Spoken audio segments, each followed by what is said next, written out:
crazy mother.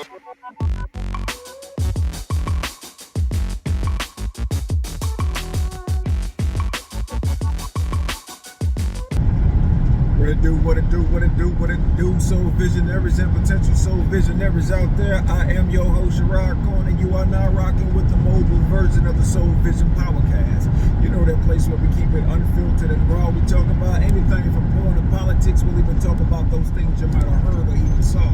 Today I'm going to talk about another fake book post I saw as I was perusing the internet. And it says, a man should come into a woman's life to take some of the pressure and problems off her hands and not cause them. That's correct. That's true.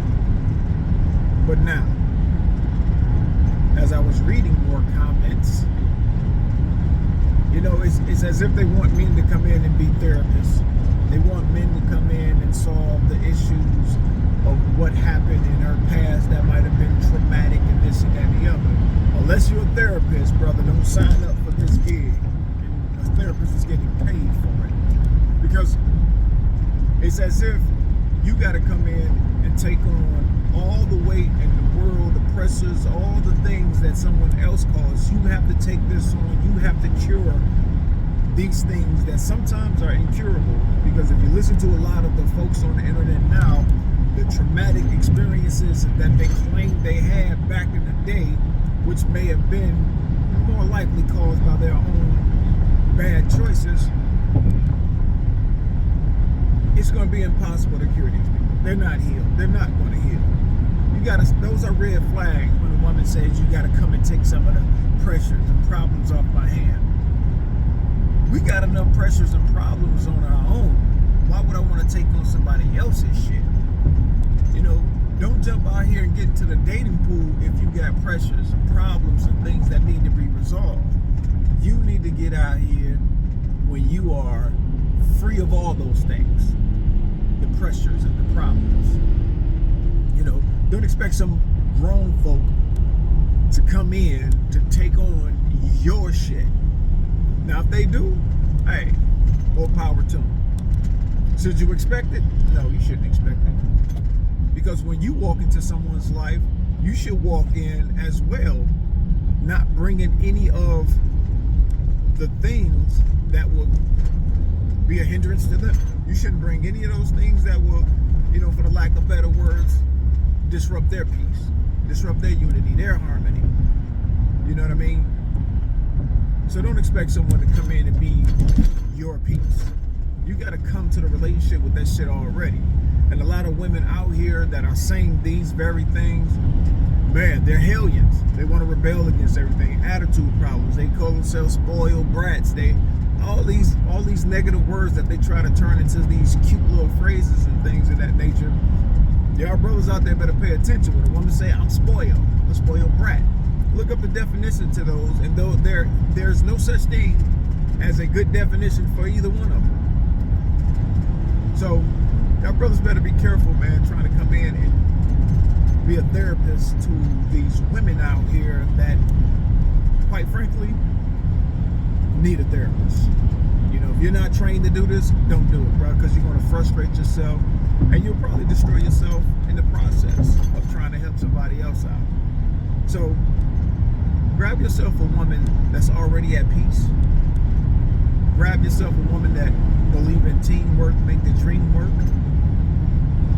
Grab yourself a woman that has visions, that has goals that she wants to accomplish, and that she wants to help you, you know, as a teammate, come together and grow your family legacy together.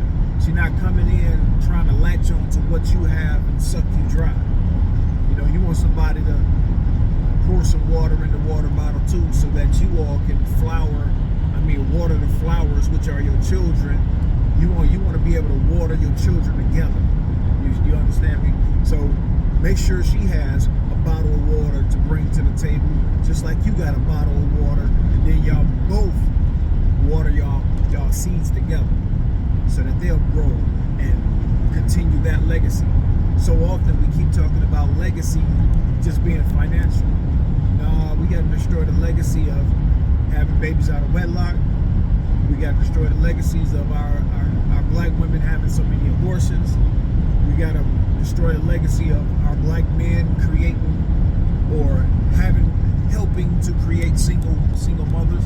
We got to stop that. We got to do all of that stuff. We got to stop all of that. All the negative things that we got going on so far, we got to get rid of. You know, we got to get rid of that mindset that single mothers can do it alone, because hey, the end result of what we see now, it's not happening. So y'all brag about that 75% of women are running the households in black America or the black community. But if you want to step back and look at the overall result, it's a failure. The experiment has failed. So we as a people have to get up and realize that and be able to talk about it and say, you know what, we may not be able to stay together in a relationship, you know, romantically, but we should be able to do this co-opting, the co-opt of co-parenting together. We need to work together to make sure that our babies see that there is, you know, a light at the end of the tunnel, just in case you don't work out with your significant other. So there are things that we need to do as far as legacy, but we need to stop some of the legacies that we've created. Those as they call them, generational curses. You know, get our kids and our mothers off of welfare, get them off the assistance. We need to start building our families again and stop listening to these provocateurs out here telling you a man should be doing it alone while you live this soft life so you can bask in your divine femininity. That's what we need to do. We need to stop listening to them, because long story short, you all are creating the life they say you should have, but you're creating that life for them by buying their products, by buying their services and this and that and the other. So they're able to bask in that glory of, you know, being well-to-do to wealthy, you know, while you're out here struggling. No. We need to learn to live together. We need to come together again and start creating families that work together, pray together, lay together. We need a family that's going to hold each other down, instead of saying, oh, you know, my man should be doing all the work by himself while I go get my hair done, my nails done, and this and this and this and this. And then when the man gets old and his body's broken down and this and that and the other, now you want to replace him. That's the thing that's another thing I'm trying to warn men against too. Bro, y'all out here busting y'all ass, working these hard ass jobs, man. 14, because I used to do the 12 hours, 7 days a week, man. I did that shit for 8 months in a row, got a week off, and was back on that shit for like another 6-7 months. You wake up not knowing what day it is, you don't really care, because all you know is you got to go to work. And your body is tired, your mind is tired, your spirit is broken, because it seems like no matter how hard you work and how many hours you work, you're not getting ahead. So brothers, y'all need to get yourself women that will love you for who you are and not what you can do as it pertains to buying them things and doing things for them. So all I'm saying is, get yourself a woman that's going to come in your life and not disturb your groove, come in with a good groove. Her peace is intact, her harmony, she's harmonic, she's just ready to do a lot of things together, man, and build and grow and create a family. If you're young enough, create a family that will be indicative of love, honor, respect, and all those good things.